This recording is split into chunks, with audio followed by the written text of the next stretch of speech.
अब तक आपने सुना कि रिंकेश मर चुका है और भूमि, पल्लवी और बबलू धीरे से शेर के पास से निकलकर चढ़ाव से नीचे आ रहे हैं। अब आगे रिंकेश अपने आप को आसमान में पाता है। उसे पूरा महल दिख रहा था। रिंकेश अपने आप को देखता है और वो देखता है कि वो आत्मा बन चुका है। जैसे ही रिंकेश को ये पता चलता है कि वो अब आत्मा बन चुका है, वैसे ही वो वापस शरीर में बदल जाता है और महल के सामने वाले गेट पर गिर जाता है। रिंकेश सोचता है और बोलता है, ये क्या, मैं फिर जिंदा हो गया? ये कैसे हो सकता है? इतना सोचकर रिंकेश की दिमाग की बत्ती जलती है और वो बोलता है, कहीं ये कोई गेम तो नहीं? क्योंकि अभी अभी तो मैं सोने गया था। हम कहाँ घूमने जा रहे थे वो भी हमें नहीं पता, और मुझे कार भी चलाना ही नहीं आती। लगता है ये कोई गेम है। रिंकेश ये सब सोचता सोचता महल में चला जाता है और दीवार पे लगी पेंटिंग पर नजर डालता है। वह पेंटिंग शेर के कटे सर पर इशारा कर रही थी। रिंकेश फिर उस सर को गौर से देखता है और उसकी नजर शेर के मुंह पर पड़ती है। वहाँ कुछ हरा हरा चमक रहा था। रिंकेश सोचता है कि ये क्या है। रिंकेश फिर अपने पास में रखी कुर्सी उस सिर के ऊपर मारता है और जैसे ही रिंकेश उस सिर के ऊपर उस कुर्सी को मारता है, वैसे ही उसके अंदर से कुछ गिरता है। रिंकेश जाकर के देखता है कि एक हरे कलर की चाबी उसे मिलती है। रिंकेश समझ जाता है कि उसे इस चाबी का क्या करना है। इतने में बबलू और बाकी सब सीढ़ियों से नीचे आ रहे थे और बबलू रिंकेश को देखता है और जोर से चिल्लाता है, भूत, रिंकेश का भूत। रिंकेश बबलू का मुंह दबाकर बोलता है, भाई शांत हो जा, मैं कोई भूत नहीं हूँ और तुझे एक बात बतानी है, यह सब असली नहीं है, यह एक गेम है। रिंकेश अपने साथ हुई सारी बातें सबको बताता है। सब जान जाते हैं कि यह गेम है और सब खुश होकर रिंकेश को गले लगाते हैं। इतने में फिर घुर्राने की आवाज़ आती है। सब फिर डर जाते हैं। रिंकेश बबलू से पूछता है, भाई उस शेर का क्या हुआ?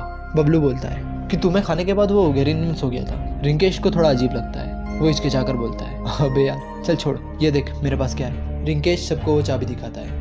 बबलू परवाह नहीं करता है और बोलता है, हाँ ये क्या है, बस एक चाबी? भूमि बबलू की बात काट कर बोलती है, बबलू बस ये चाबी नहीं है। किसी को याद है जब बबलू को ये पहली बार महल दिखा था और अपन सब इस महल को देख रहे थे तो क्या हुआ था? पल्लवी बीच में बोलती है, लाइट, सबसे ऊपर वाले कमरे की लाइट जल रही थी। भूमि पल्लवी की बात से खुश होकर बोलती है, सही कहा बहना। बबलू बोलता है, तो क्या, लाइट जल रही थी, लाइट ऑन होगी तो चलेगी ही ना। रिंकेश नीचे मुँह करके बोलता है, और जब बबलू ने गेट खोला था पूरे महल में लाइट नहीं थी। भूमि रिंकेश को प्यारी नजर से देखते हुए बोलती है, सही कहा रिंकेश। और पल्लवी बबलू की तरफ देखकर बोलती है, हाँ, और मैंने लाइट का स्विच ऑन किया था। भूमि बोलती है, इसका मतलब समझे? बबलू मजाक के मूड में बोलता है, दया। सब बबलू की तरफ देखते हैं और फिर से अपनी बात में लग जाते हैं। रिंकेश बोलता है, मतलब ऊपर कुछ ना कुछ तो खास है। भूमि बोलती है, बिल्कुल सही, और हमें जाकर देखना होगा कि वहाँ क्या है। सब सीढ़ियों से ऊपर जा रहे थे। सबसे ऊपर वाला कमरा तीसरी मंजिल पर था। पहली मंजिल पर शेर सो रहा था।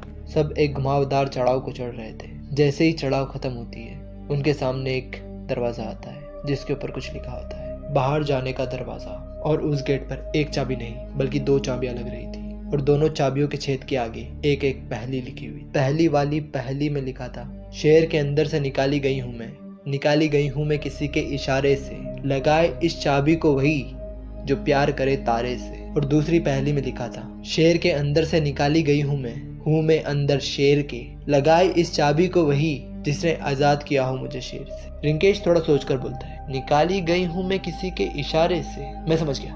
बबलू बोलता है, तो भाई हमको भी समझा दे। रिंकेश सबको बताता है, वो फोटो जो हॉल में लगी थी वो शेर के मास्क पर इशारा कर रही थी, तो पहले छेद में यह वाली चाबी जाएगी, पर इसे लगाएगा कौन? बबलू हंसता है और बोलता है वही जो प्यार करे तारे से, मतलब हमारा नहीं। रिंकेश बबलू का मुंह दबा देता है और बीच में ही रोक कर बोलता है, हाँ हाँ मैं लगाऊंगा इसको। भूमि पूछती है, तारे से प्यार मतलब? रिंकेश जवाब नहीं देता है और जल्दी से उस चाबी को छेद में लगाकर घुमा देता है। चाबी लगाने से कुछ नहीं होता है। बबलू बोलता है कुछ हुआ ही नहीं, मुझे तो लगा था भूकंप आ जाएगा। खैर अब दूसरी चाबी कहाँ है? भूमि कम आवाज में बोलती है, उस शेर के अंदर। रिंकेश भूमि से पूछता है, तुम उसे निकालेंगे कैसे? भूमि जवाब देती है, मुझे नहीं पता। इतने में बबलू बोलता है, उसे मार कर। मैंने बहुत गेम खेले हैं, बॉस को मारने के बाद ही चाबी मिलती है, पर हम ऐसा नहीं करने वाले है ना। गाइस चुप क्यों? बोलो ना, अब नहीं लड़ने वाले ना उस भारी भरकम शेर से। इतने देर से बबलू सबकी चुटकियां ले रहा था। अब पल्लवी बबलू की चुटकी लेते हुए बोलती है, भैया आपको सबकी खामोशी समझ में नहीं आई? रिंकेश अपने कंधे से धूल झटकार कर बोलता है, चलो काम खत्म, अब सब आगे का प्लान सुनो। चारों ने मिलकर एक प्लान बनाया। उन चारों ने भारी भरकम अलमारी को पहले चढ़ाव के पास जो कमरा है उसके गेट पर जमा दिया और उसे एक रस्सी से कनेक्ट कर दिया। जैसे ही शेर उस रस्सी से टकराएगा वैसे ही अलमारी जोर से शेर पर गिरेगी। ऐसा वे दोनों चढ़ाव के गेट पर करते हैं। भूमि अपने हाथ में कुर्सी लेती है और शेर के गेट के पास खड़ी होकर चढ़ाव के पास में खड़ी पल्लवी को इशारा कर कर बोलती है, अंदर जाओ। पल्लवी समझ जाती है और गेट के अंदर चली जाती है। उधर दूसरी चढ़ाव के पास रिंकेश खड़ा होकर पल्लवी को स्माइल देता है और इशारे में बोलता है, फिक्र मत करो। उधर भूमि इशारे वाली सीटी मारती है, जिसका मतलब होता है सब तैयार रहना। बबलू जो मेन गेट पर खड़ा होकर मस्ती कर रहा था, वो भी सीटी सुनकर चौकन्ना हो जाता है। भूमि के हाथ में जो कुर्सी थी वो शेर के ऊपर इतनी जोर से फेंकती है कि शेर 1 सेकंड के लिए बौखला जाता है। जब तक शेर को कुछ समझ आता, भूमि दौड़कर पल्लवी के पास जाकर छुप जाती है। शेर बौखलाते हुए कमरे से बाहर आता है और तेजी से दौड़ने लगता है। जैसे ही वो तेजी से दौड़ता है, उसके पैर से पहली रस्सी टूट जाती है और उसके ऊपर अलमारी धाम से गिरती है, जिससे शेर थोड़ा अधमरा सा हो जाता है। फिर भी वो शेर अपने आप को संभाल कर उठता है। उसके सीधे पैर में एक जोरदार चोट लगी थी, फिर भी वो अपने आप को संभाल कर आगे बढ़ता है। जैसे ही शेर थोड़ा चलने लगता है, रिंकेश उसके ऊपर टेबल जोरदार तरीके से फेंक के मारता है। शेर बहुत तेज दहाड़ता है और रिंकेश के पीछे भागने लगता है। रिंकेश भी अपनी पूरी स्पीड से चढ़ाव उतरने लगता है और चढ़ाव के नीचे वाले बेसमेंट में छुप जाता है। जब तक शेर नीचे आता है, तब तक रिंकेश गायब हो चुका था। शेर इधर उधर देखता है, उसे कोई नहीं दिखाई देता है। तभी बबलू जोर से चिल्लाता है, अबे ओ, इधर उधर क्या देख रहा है? इधर देख, तेरा बाप खड़ा है। शेर इतनी तेज दहाड़ता है कि पूरा महल में उसकी आवाज़ गूंज जाती है। बबलू की बहुत बुरी तरीके से फटती है और वो बोलता है, अबे यार ये तो गुस्सा हो गया।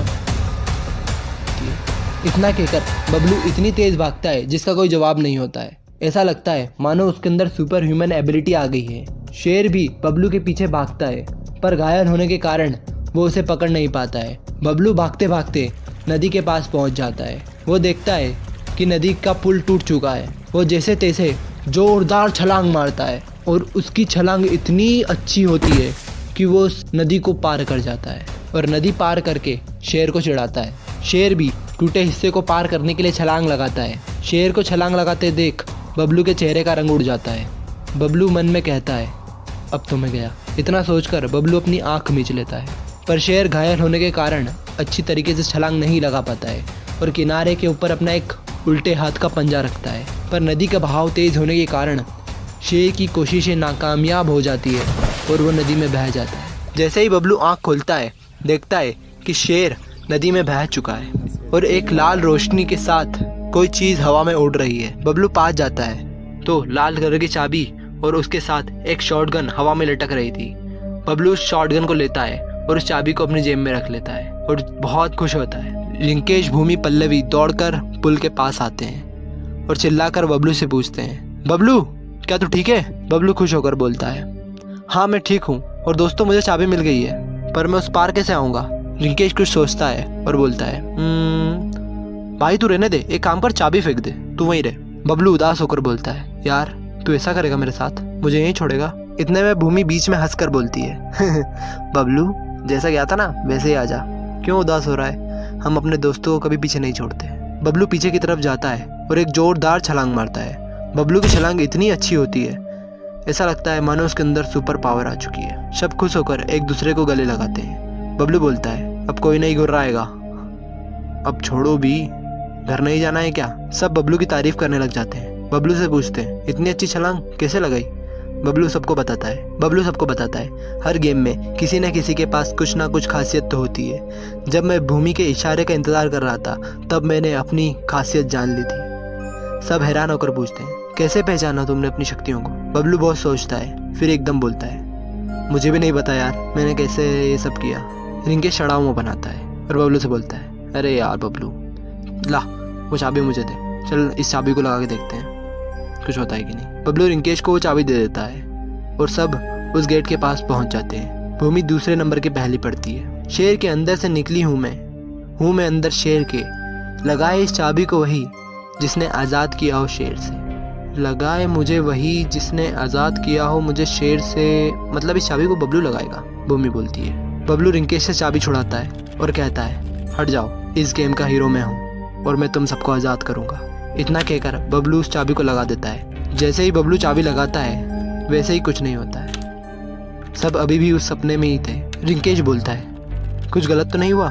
शायद वो चाबी मुझे लगानी थी। रिंकेश उस चाबी को निकालने जाता है, पर वो चाबी वहीं अटक जाती है और निकलने का नाम नहीं लेती है। सब बहुत कोशिश करते हैं पर वो चाबी नहीं निकलती है। इतने में पल्लवी बोलती है, शायद इस चाबी को खींचने की बजाय घुमाना हो। बबलू को भूमि की बात पर दम लगता है।